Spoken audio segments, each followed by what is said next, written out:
Der Blog von Klett-Cotta ist heute im Savoy Hotel. Neben mir sitzt Jón Gnarr. Hello, John. Oh, hi, how are you? Fine. You are also? Oh, thank you. You arrived today? Yeah, I arrived 2 hours ago. 2 hours ago, yeah. Fine. And at once the first interview. Yeah. On Pinterest, we can read, I quote, Jón Gnarr, amazing actor, comedian and revolutionary, former mayor of Reykjavik. Is it right? Revolutionary? How do you explain revolutionary? Oh, I don't know. Somebody who shakes up things. Yes, somebody or individual or group of people who stirs things up and shakes up things. Change things. Change things, yeah. From, I mean, you know, it's like shaking the beans, kind of. That's revolution. That's fine. I found a difference. What distinguishes a revolutionary or revolutionist? I don't know. Can I? I found a difference that a revolutionist is somebody who makes something radical new, and the other is a revolution. Yeah. Okay. Yeah. Like. Yeah. I mean. That was basically what I did. You know. You know. By going into politics, I was experimenting with an idea I had. Mm-hmm. I was playing with an idea, and I just wanted to see how it would work out. And I was determined I wasn't going to harm anyone. I just wanted to try my idea, and I hadn't fully foreseen that I might, you know, get elected and become a politician. And the election was in 2010.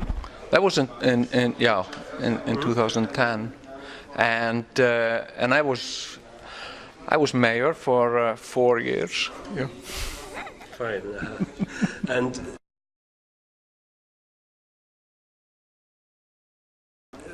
were you revolutionary in other situations of your life? Oh, yeah.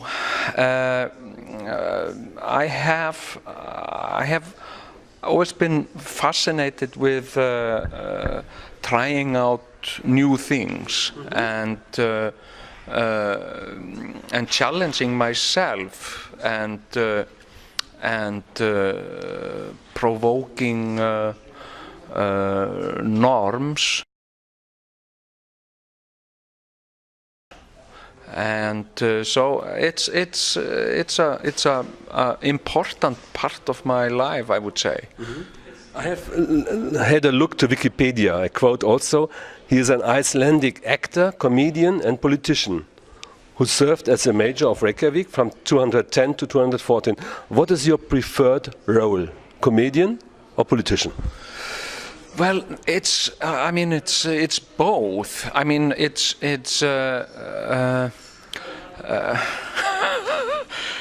I mean, I'm always a comedian. I mean, for me, being a comedian is like.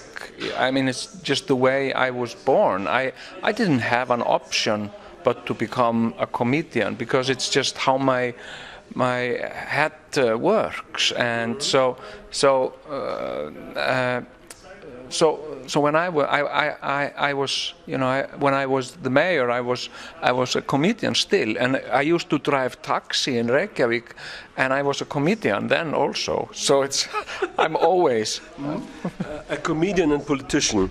Is there a great difference, or a comedian have be sometimes to be a politician, or a politician is always a comedian? No, I mean it can work excellent together, and you know I'm a comedian, but I'm also, you know, a family man, a father. I have 5 children and I have a grandchild, and so I have to be, you know, responsible and respectful, but I'm still a comedian, and I think we really need more comedians. And then I'm not, when I say comedians, I mean good comedians. I don't mean like clowns, like Donald Trump or something. You know, I mean real comedians to get involved in politics and get themselves elected into offices. Yeah. The Best Party, founded in 209, was initially only a joke. Yeah, I mean it was I don't know what a joke is really. I mean maybe life is a joke. I don't know. It was an idea I got. I mean, I was playing, I was experimenting with an idea, and it was supposed to be harmless. You know, I didn't want to harm anyone or scare anyone, but the joke was kind of on me in the end, because I had to take responsibility for what I had started. You know, so. Yeah, but it was playful and fun. Yeah. But your election was no joke. Your party won 6 of 7 seats in the Reykjavik City Council. You became mayor. Until 214, you had some important success. For example. Yeah. Well, the financial situation of the city was quite dire, serious, and after the financial crisis that hit the Icelandic economy very hard, so that was very challenging to get together a budget for the city to run the city. And then there were some bigger challenges like the Reykjavik Energy Company, and yeah, there were quite some, and we managed to get the job done. But also the strange thing that happened, you know, because I and my fellows in the Best Party, we had no experience of politics, and we were called ourselves anarchists, and we called the ideology of the Best Party anarcho-surrealism, but what happened was that we created a political stability in Reykjavik, which hadn't been for a very, very long time, and that was something that, you know, I hadn't foreseen. And there was stability, and because the party was very new, isn't it so? The party, I mean, it was. During your activity as mayor, you had ideas for a revolution in digital democracy in mind. A quotation. You said, "It's definitely a country reformers should be watching." You said, after other countries could learn that you can create a shared conversation and trust people to input into the national process. Could you applicate these ideas? Oh yeah. Well, I was me and some other people. We were meeting and discussing ways to implement direct democracy on the city's budget making, so that ways for citizens to have a saying. Give you their opinions? Yeah. I mean, and we opened up a web solution, or a platform for people in the city to come up with ideas. You could come up with any idea. I want, you know, a park here, or something else there, or something.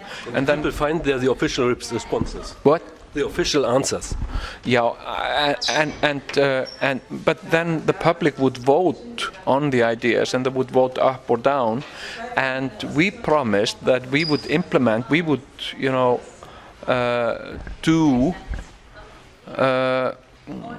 the ideas that got the most votes, and we did. And a sort of social network for the town. What? A social network for the town? Yes. Yeah. I mean, it's still up and running. It's called Better Reykjavík, and it's a democratic tool, but the participation rate was never. I mean, it was mostly maybe 10%, and that was a disappointment. I had expected more. So. And I really talked about this and tried to inspire people to use it and yeah. Let's talk about your book. Yeah. Cut. I changed the question to the order of the question. It was brand new. It was That's perhaps something a great advantage for the politics. Yeah, of course. I mean, it was we were outsiders and we didn't have Like the new party of Macron in France. Yes. Yeah, I mean, it's like you don't have any baggage from the past, like. You say something and nobody can, point a finger at you and say, well, in 1998 you said the same. It's like... Why did you decide not to represent you for the election? I had to put many parts of my life on hold while I was the mayor, and there were some books I wanted to write, and there were some things I wanted to do, and also my son, he was 5 years old at the time, and I really wanted to have more time to spend with him, and with the family, because. When you're the mayor, well, at least in my case, I didn't have a life. It was just that became my life. It was major. Yeah, 24/7, and of course 24/7 hours per day. Yes, and I didn't want to fail. I wanted to do a good job, and I didn't want to give up, and I didn't want anyone to be able to point a finger at me later and say, well, you failed, everybody, or something. So I really tried to be responsible and hardworking and focused on it. And of course, I didn't have any backup. I didn't have any, I didn't have any newspaper and a big political organization defending me. Quite the contrary, they were all criticizing me. There's a new book, Utlagin. Yeah. The author, just published by Tropen, translated by Tina Flecken, is a story of the story of your childhood. You were despairing, but you discovered ideals, anarchistic ideals. How explain the cover of your book? Friends, circumstances. How did you to find these anarchistic theses? It was by a sheer coincidence. I was raised in a family, in a home where politics were frequently discussed. My father was a devout communist, and he would talk about communism with me. And I always found the communists to be boring. I found them very boring. And when I saw Leonid Brezhnev on television, he didn't seem like any fun. And then I heard a song with the Sex Pistols, Anarchy in the UK, and I heard the word anarchism, and I am an anarchist, and I was a frequent visitor at the library in my neighborhood, and I went directly to the library and asked the librarian, what is anarchism? What is an anarchist? And he was very patient and helpful, and he showed me some books that had something about anarchism, and I started reading about anarchism, and I guess I became somewhat obsessed with it. I read everything I could get my hands on about anarchism, and I really wanted to understand it, and that has that's been a fascination ever since. Something that fascinates me, anarchism. So yeah. Anarchism and comedian works together? Yes, absolutely. I mean, it's the clown is an anarchist. You will not be a clown. Yeah, I mean, like a circus clown, like a harmless, good clown, and yeah, I mean, the comedy is anarchism of the head, kind of. You know, it's shaking the beans. You know, so it goes very well together. Yeah. The school time was also a reason for that you're discovering the anarchism. Yeah, I was and maybe that's something that's in my nature. You know, I resist to being forced to do things. You know, I don't like to be pushed or You want to be independent. Yeah, really independent and do things on my own terms, and so in school I was forced to learn things that I didn't want to learn, and I didn't see any reason why I should, you know, spend 4 hours every week to study Danish. I said to my teacher, I will never speak this language, and I'm never going to have to use this language. And independent, making new things, responsibility, to be also a comedian and politician. That's a bit your life. Yeah. And taxi driver. I was a taxi driver. Very fine. I've forgotten one. Thank you very much. Thank you. That was very, very fine. Very good. Very fine. Now you want me to... 1.